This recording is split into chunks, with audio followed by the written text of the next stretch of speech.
नमस्कार मित्रांनो.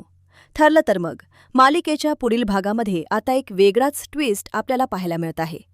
एवढे वर्ष वाट पाहिली की सायलीच खरी तन्वी आहे हे सत्य सगळ्यांना कळायला पाहिजे. पण आता हे सायलीला कळालंय. पण मात्र कुटुंब ते आता एक्सेप्ट करत नाहीये. सायली ज्यावेळेस सगळ्यांना सांगते की तीच खरी तन्वी आहे, आता तिच्यावर कोणीही विश्वास ठेवत नाही. या उलट तिच्यावरच रागवत म्हणतात की तू आमच्या भावनांशी खेळू नकोस.